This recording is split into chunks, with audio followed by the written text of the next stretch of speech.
दोस्तों, अगर आपके पास हरियाणा में ज़मीन है, अगर आप गुरुग्राम, सोनीपत, झज्जर, पंचकुला, हिसार, कैथल, फतेहाबाद या नूंह जैसे शहरों में इन्वेस्टमेंट करने की सोच रहे हैं, या फिर आप ये समझना चाहते हैं कि आने वाले 5 से 10 साल में हरियाणा का रियल एस्टेट किस दिशा में जाएगा, तो इस वीडियो को आखिर तक ज़रूर देखिए, क्योंकि आज मैं आपको सिर्फ खबर नहीं बताने वाला, बल्कि उस खबर के पीछे छिपा पूरा गेम समझाऊंगा।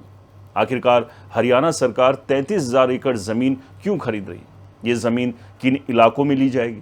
किसानों को पहली बार ऐसा कौन सा अधिकार दिया गया जिससे वो सरकार से खुद मोल भाव कर सकते हैं? क्या इससे ज़मीनों के दाम आसमान छूने वाले हैं? और सबसे इम्पॉर्टेंट सवाल, क्या ये हरियाणा के रियल एस्टेट का अगला बूम है, या फिर इसके पीछे कुछ ऐसे जोखिम भी है जिन्हें आम लोग अभी देख नहीं पा रहे?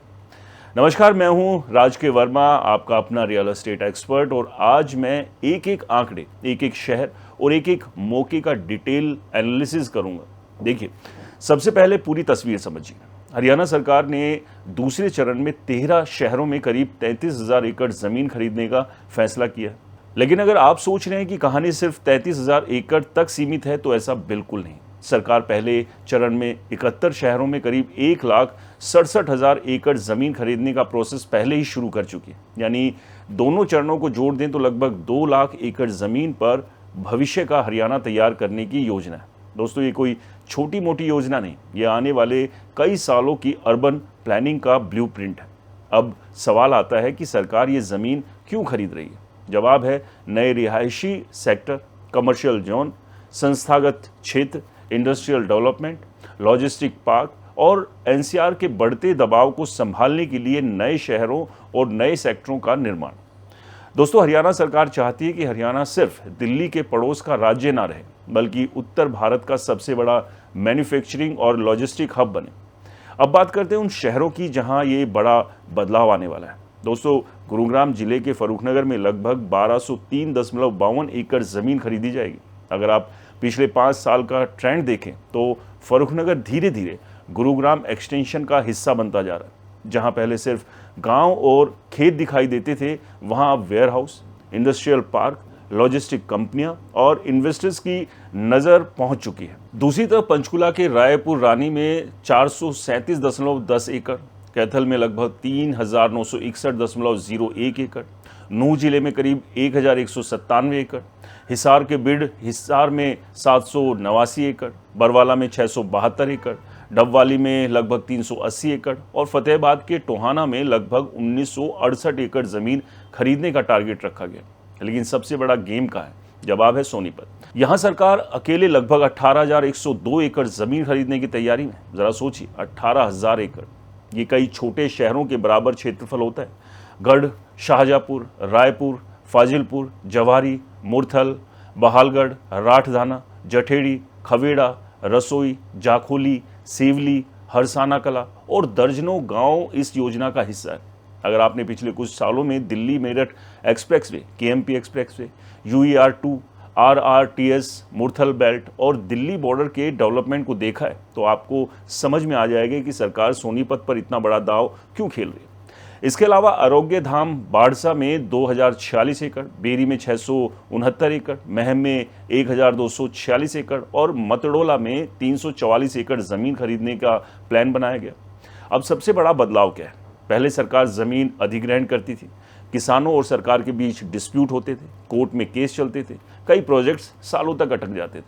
लेकिन इस बार सरकार ने अपनी पॉलिसी में बदलाव किया। अब ज़मीन का अधिग्रहण नहीं होगा। किसान अगर अपनी मर्जी से ज़मीन बेचना चाहता है तो वो 31 अगस्त तक ई भूमि पोर्टल पर एप्लीकेशन लगा सकता है। वो अपनी कीमत बताएगा, सरकार चाहे तो उस कीमत पर खरीद लेगी, चाहे तो मोल भाव करेगी। यानी पहली बार किसान सिर्फ ज़मीन देने वाला पक्ष नहीं, बल्कि बातचीत करने वाला पक्ष भी होगा। मेरी नज़र में ये इस पूरी योजना का सबसे बड़ा बदलाव है, क्योंकि जब लेन देन सहमति से होता है तो कानूनी डिस्प्यूट कम होते हैं, डेवलपमेंट प्रोजेक्ट्स का जल्दी शुरू होता है और इन्वेस्टर्स का भरोसा भी बढ़ता है। लेकिन यहाँ एक इम्पोर्टेंट बात भी समझिए, सरकार हर ज़मीन नहीं खरीदेगी, सिर्फ वही ज़मीन खरीदेगी जो मास्टर प्लान और फ्यूचर के सेक्टर प्लान में फिट बैठेगी। अब इसका रियल एस्टेट पर क्या असर पड़ेगा? मान लीजिए किसी इलाके में सरकार सेक्टर डेवलप करती है, वहाँ पहले सड़क बनेगी, फिर सिविल लाइन आएगी, फिर बिजली, पानी, पार्क, स्कूल, हॉस्पिटल और कमर्शियल मार्केट आएंगे। इसके बाद बिल्डर आएंगे, फिर बैंक लोन देंगे, उसके बाद रोजगार पैदा होगा और आखिर में वहां घर खरीदने वाले लोग पहुंचेंगे। दोस्तों, यही चक्र पिछले 25 सालों में गुरुग्राम में देखा गया। जहां कभी खेत थे, वहां आज करोड़ों रुपए के अपार्टमेंट खड़े। यही कहानी new Gurugram, Dwarka expressway, golf course extension road और सोना रोड ने भी देखे। इसलिए अगर सरकार सही समय पर इंफ्रास्ट्रक्चर डेवलप करती है तो आने वाले सालों में यही मॉडल सोनीपत, फर्रुखनगर, बाड़सा और दूसरे शहरों में भी दिखाई दे सकता है। लेकिन अब बात करते हैं उन चैलेंजेस, उन जोखिम की जिन पर शायद कोई भी चर्चा नहीं कर रहा, ना कहीं टीवी पर, ना कहीं अखबार में। पहली बात, सिर्फ ज़मीन खरीद लेने से विकास नहीं हो जाता। असली चैलेंज है समय पर इंफ्रास्ट्रक्चर बनाना। अगर सड़कें नहीं बनी, मेट्रो नहीं आई, इंडस्ट्री नहीं आई और रोजगार पैदा नहीं हुआ तो सेक्टर कागजों पर रह जाएगा। दूसरी बात, अगर इन्वेस्टर सिर्फ सट्टेबाजी करेंगे और वास्तविक मांग नहीं होगी तो कीमतें कृत्रिम रूप से बढ़ सकती है। तीसरी बात, कई बार ऐसी खबरें आती हैं कि बिचौलिए सक्रिय हो जाते हैं और किसानों को कम कीमत पर ज़मीन बेचने के लिए बहकाते हैं। इसलिए किसी भी किसान या इन्वेस्टर को जल्दबाजी में फैसला नहीं लेना चाहिए। मेरी पर्सनल राय है एक रियल एस्टेट एक्सपर्ट के तौर पर कि सरकार की ये नीति हरियाणा के लिए लॉन्ग टर्म में पॉजिटिव साबित हो सकती है, क्योंकि अपनी इच्छा से खरीद का मॉडल विवाद कम करेगा और डेवलपमेंट को तेजी दे सकता है। लेकिन इन्वेस्टर्स को सिर्फ इस खबर के आधार पर ज़मीन नहीं खरीदनी चाहिए। हमेशा मास्टर प्लान, कनेक्टिविटी, प्रस्तावित इंफ्रास्ट्रक्चर, रोजगार की संभावना, आसपास के डेवलपमेंट और लीगल स्थिति की जांच करने के बाद ही इन्वेस्टमेंट करना चाहिए। दोस्तों, याद रखिए, हर सरकारी योजना करोड़पति नहीं बनाती, लेकिन सही जगह और सही समय पर किया गया इन्वेस्टमेंट भविष्य बदल सकता है। अगर आप किसान हैं तो बिना पूरी जानकारी के किसी बिचौलिए के दबाव में मत आइए। अगर आप इन्वेस्टर हैं तो सिर्फ अफवाहों पर नहीं बल्कि सरकारी मास्टर प्लान और ग्राउंड रियलिटी पर भरोसा कीजिए। और अगर आप हरियाणा के रियल एस्टेट का भविष्य समझना चाहते हैं तो ये साफ दिखाई देता है कि सरकार आने वाले सालों में गुरुग्राम, सोनीपत, झज्जर, पंचकुला, हिसार और दूसरे उभरते शहरों को एनसीआर के अगले ग्रोथ इंजन के रूप में तैयार करना चाहती है।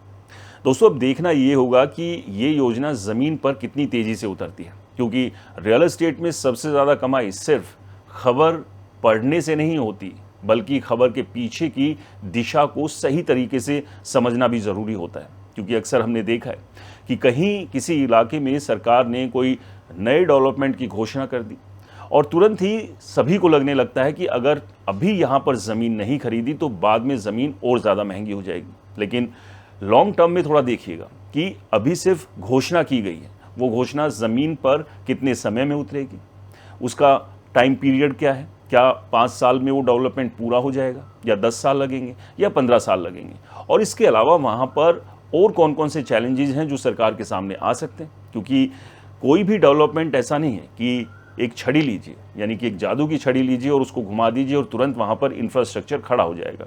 इंफ्रास्ट्रक्चर को खड़ा करने के लिए सबसे पहले ज़मीन की खरीद करनी पड़ती है, और ज़मीन ऐसा नहीं है कि सारी की सारी ज़मीन सरकार के पास अपनी है, उसे ये ज़मीन किसानों से लेनी होगी या किसी दूसरे व्यक्ति से खरीदनी होगी। अब ऐसे में वो व्यक्ति उस ज़मीन को अपनी मनचाही कीमत पर देना चाहेगा और ऐसे में वो मोल भाव होगा, और वो मोल भाव सही मायने में हो पाएगा नहीं हो पाएगा ये भी बातचीत के बाद ही तय होगा, यानी कि फ्यूचर डिसाइड करेगा। इसलिए कहीं भी कोई भी इन्वेस्टमेंट करने से पहले 4 बार सोचिए, क्योंकि खबरें किसी भी घोषणा की तुरंत जाती है, लेकिन वो घोषणा ज़मीन पर कब तक उतरेगी ये अपने आप में बड़ा सवाल है। गुरुग्राम का एग्जाम्पल ले लीजिए, मेट्रो का विस्तार अभी तक नहीं हुआ है, सालों साल बीत गए, हर बार कुछ ना कुछ नए दावे किए जाते हैं, शिलान्यास कर दिया जाता है कि आज नहीं तो कल जो है अब शुरुआत होने वाली है। इसी तरह से और भी बहुत सारे ऐसे ही सरकार की घोषणाएं हैं प्रोजेक्ट्स को लेकर, लेकिन अभी तक वो ज़मीन पर नहीं उतरे। और जिन लोगों ने इन घोषणाओं के होने की खबर भर से वहाँ पर एक बड़ा इन्वेस्टमेंट कर दिया ये सोचकर कि साल 2 साल में बड़ा प्रॉफिट बुक करके वो वहाँ से निकल जाएंगे, लेकिन वो आज फंस गए। तो इसलिए कहीं भी जब इन्वेस्टमेंट करें लॉन्ग टर्म की सोच रख के करें, पूरे फैक्ट्स को समझें, मास्टर प्लान के बारे में जानें, वो जो घोषणा हुई है पेपर पर कब आएगी और पेपर आने के बाद वो ज़मीन पर उतरने में कितना समय लेगी, उसी के बाद कोई इन्वेस्टमेंट कीजिए। सिर्फ बहकावे में आकर अपनी मेहनत की कमाई कहीं पर मत लगा दीजिए। दोस्तों, क्या आपके साथ भी कभी ऐसा अनुभव हुआ है कि सिर्फ घोषणा हुई और आपने शॉर्ट टर्म में ये सोचकर कि बड़ा प्रॉफिट होगा, कहीं ज़मीन में लाखों करोड़ों रुपए लगा दिए और फिर फंस गए? अपनी कहानी कमेंट बॉक्स में ज़रूर लिखिएगा, क्योंकि इससे और लोग भी जागरूक होंगे। और वीडियो पसंद आया हो तो इसे लाइक करें, शेयर करें और आपके अपने चैनल को सब्सक्राइब और फॉलो करना बिल्कुल ना भूलें।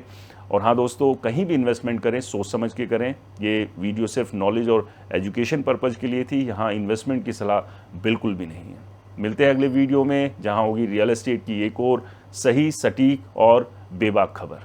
तब तक के लिए नमस्कार, जय हिंद।